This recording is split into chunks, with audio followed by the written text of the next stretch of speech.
Assalamualaikum warahmatullahi wabarakatuh. Perkenalkan, nama saya Muhammad Antos Riyadi, peserta Latsar Kemendikbud Ristek 2024, kelompok 11B angkatan 109, Coach Bapak Suhanda, SPD MAP. Adapun tugas pada hari ini, kita akan membahas tentang analisis isu manajemen ASN dan Smart ASN di unit kerja. Baik, yang pertama kita akan menganalisis situasi. Baik, isu yang aktual yang pertama yaitu budaya disiplin tepat waktu yang kurang dihiraukan seperti acara rapat, seminar atau kegiatan lainnya yang sering molor atau ngaret. Kondisi saat ini masih sering terjadi keterlambatan dimulai suatu acara seperti rapat dan evaluasi dari jadwal waktu yang telah ditetapkan sebelumnya. Kondisi ideal acara harusnya dimulai sesuai dengan jadwal waktu yang telah ditetapkan sebelumnya. Adapun manajemen ASN yang berkaitan dengan isu yang pertama ini adalah akuntabilitas, profesionalitas, efektif, dan efisiensi. Isu aktual yang kedua, belum optimalnya evaluasi proses pembelajaran di Prodi. Kondisi saat ini, saat dilakukannya proses monitoring dan evaluasi pembelajaran dan juga evaluasi dosen tiap semester, itu hanya menggunakan instrumen dari Google atau instansi lain yang belum diuji kevalidan instrumennya apakah digunakan di instansi yang berbeda. Kondisi idealnya, tiap evaluasi pembelajaran dan evaluasi dosen itu harusnya menggunakan alat atau instrumen baku dan terstandar. Adapun azas manajemen ASN yang berkaitan dengan isu aktual yang kedua ini adalah profesionalitas, efektif, dan efisiensi. Isu aktual yang ketiga, pengelolaan arsip yang kurang teratur seperti arsip dosen, dokumen, MOU dan MOA, draft penelitian dan pengabdian di Prodi. Kondisi saat ini, tidak adanya database yang tetap dan juga individu yang bertugas untuk mengatur dan menyimpan draft dokumen atau arsip tersebut, sehingga ketika dibutuhkan sulit untuk langsung ditemukan. Kondisi ideal, ada database seperti Google Drive khusus dan individu yang bertugas serta bertanggung jawab untuk mengatur dan menyimpan dokumen atau arsip program studi, sehingga ketika dibutuhkan bisa langsung ditemukan dan tinggal menghubungi individu yang bertanggung jawab tersebut. Asas manajemen ASN yang berkaitan dengan isu yang ketiga ini adalah keterpaduan dan akuntabilitas.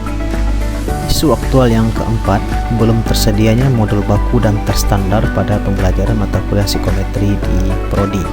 Kondisi saat ini, dalam pembelajaran psikometri, mahasiswa hanya menggunakan referensi dari buku saja dan tidak ada diberikan modul atau bahan ajar yang baku dan terstandar. Kondisi ideal, mahasiswa diberikan modul baku dan terstandar pada pembelajaran psikometri sehingga nantinya mahasiswa bisa memahami secara komprehensif dan tidak bingung lagi terkait dengan mata kuliah psikometri. Adapun asas manajemen ASN yang berkaitan dengan isu yang keempat ini adalah profesionalitas. Isu aktual yang kelima, komunikasi dan hubungan antara dosen program studi yang kurang mencair dan adanya sekat-sekat atau kelompok antara dosen. Kondisi saat ini, masih ada beberapa dosen baru dan lama berkumpul terpisah-pisah di satu tempat, ditambah lagi dengan jarang adanya kegiatan untuk berkumpul bersama antar dosen. Kondisi ideal, hubungan antar dosen baru dan lama harusnya saling kekeluargaan dan saling mengenal satu sama lain dan saling berkolaborasi dalam penelitian dan pengabdian masyarakat. Adapun azas manajemen ASN yang berkaitan dengan isu yang kelima ini adalah non-diskriminatif, keadilan dan kesetaraan, persatuan dan kesatuan. Selanjutnya kita akan melakukan analisis dampak. Oke, analisis dampak. Untuk isu yang pertama, terkait dengan budaya disiplin tepat waktu, jika isu ini tidak diselesaikan, maka akan berdampak pada reputasi organisasi dan berakibat pada kurangnya keterlibatan anggota ataupun peserta pada acara berikutnya. Untuk isu yang kedua, belum optimalnya evaluasi proses pembelajaran di Prodi. Jika isu ini tidak diselesaikan, maka evaluasi kualitas proses transfer ilmu pengetahuan akan menurun dan menyebabkan rendahnya kualitas pendidikan di instansi. Oke, selanjutnya analisis dampak untuk isu yang ketiga terkait dengan pengelolaan arsip yang kurang teratur. Maka jika isu ini tidak diselesaikan, maka akan mempersulit proses AMI dan juga proses akreditasi program studi tiap tahunnya, dan bisa menjadikan akreditasi program studi menjadi turun. Kemudian untuk isu yang keempat terkait dengan belum tersedianya modul baku dan terstandar pada mata kuliah psikometri. Jika isu ini tidak diselesaikan, maka mahasiswa akan mengalami kebingungan mengenai apa yang harus dipelajari, sehingga pemahaman konsep psikometri menjadi kurang. Untuk isu yang terakhir, yang kelima, ya, komunikasi dan hubungan antara dosen prodi. Jika isu ini tidak diselesaikan, maka akan menghambat kolaborasi antar dosen dalam hal penelitian, pengabdian masyarakat, dan menghambat munculnya ide-ide baru dan inovasi dalam proses pembelajaran dan penelitian. Baik, selanjutnya kita akan melakukan analisis isu menggunakan teknik APKL, USG, dan fishbone diagram. Yang pertama kita akan menggunakan analisis isu, ya, APKL, aktual, kemudian problematik, kemudian kekalayakan, dan juga layak. Hasil analisis APKL terlihat di sini untuk kelima isu, ya, itu memenuhi, ya, untuk aspek aktualnya, problematiknya, dan kekalayakannya. Tetapi ya pada isu yang pertama dan yang ketiga itu pada aspek layak tidak terpenuhi. Dalam artian untuk isu 1 dan 3 ini tidak memenuhi syarat. Jadi untuk kesimpulannya, ya, berdasarkan analisis, ya, penilaian kualitas isu menggunakan APKL ini, maka isu pertama dan yang ketiga tidak memenuhi syarat. Karena apa? Karena tidak terpenuhi, ya, dan tidak juga relevan dan tidak ada wewenang untuk memunculkan inisiatif pemecahan masalah dan penyelesaiannya. Selanjutnya kita akan melakukan analisis kualitas menggunakan analisis USG. Analisis kualitas isu menggunakan teknik USG. U itu adalah urgensi, S itu adalah seriousness, G itu adalah growth. Untuk ke isu yang 3 tersedia tadi itu akan kita berikan dengan memberikan nilai 1 sampai 5. Hasil analisis USG menunjukkan di sini, ya, untuk isu yang pertama terkait dengan belum optimalnya evaluasi proses penelitian di prodi, itu ketiga aspeknya nilainya adalah 5 dengan jumlahnya itu 15.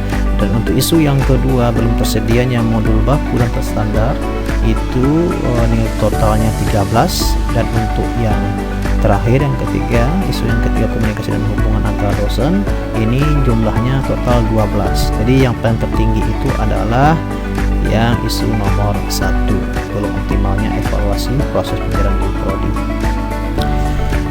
Jadi kesimpulannya, berdasarkan analisis kualitas menggunakan USG, maka isu yang terpilih adalah belum optimalnya evaluasi proses pembelajaran di prodi. Selanjutnya kita akan melakukan analisis penyebab dan akibat, ya, menggunakan fishbone diagram.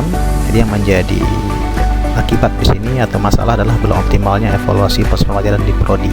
Jadi ada 4 aspek yang menjadi penyebab, yaitu man, method, material, dan machine. Untuk aspek man-nya, yaitu individu ataupun dosen tidak memiliki pengetahuan tentang bagaimana pembuatan instrumen evaluasi. Kemudian orang yang bertugas untuk melakukan evaluasi juga tidak jelas. Kemudian untuk segi metodenya, itu tidak ada panduan tentang metode evaluasi dan juga tidak adanya sistem evaluasi yang terstruktur. Dan untuk aspek materialnya, tidak ada pelatihan pembuatan instrumen evaluasi dan juga tidak ada instrumen evaluasi pembelajaran yang baku dan standar. Untuk dimensionnya, yaitu analisis data hasil evaluasi itu masih manual dan juga minimnya pemanfaatan teknologi untuk evaluasi. Oke, selanjutnya kita lanjut ke solusi isu. Oke, baik, ada 8 solusi yang bisa diberikan terkait dengan isu belum optimalnya evaluasi tadi.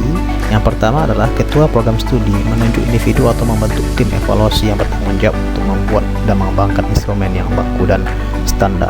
Kemudian yang kedua, individu yang ditunjuk sebagai pembuat instrumen evaluasi pembelajaran tiap semester terus dibekali pengetahuan dan kompetensi bagaimana cara mengembangkan instrumen evaluasi. Dan yang ketiga, menyusun struktur dan sistem evaluasi pembelajaran secara berkelanjutan dan konsisten tiap semesternya. Kemudian membuat panduan tentang metode evaluasi beserta penyusunan dan pengembangan instrumen evaluasi pembelajaran. Solusi yang kelima mengembangkan dan menyusun instrumen evaluasi pembelajaran yang baku, terstandar dan relevan untuk digunakan dalam menilai semua mata kuliah yang diampu oleh masing-masing dosen. Terus yang keenam, memberikan pelatihan untuk dosen ataupun individu yang ditugaskan untuk mengembangkan instrumen evaluasi pembelajaran.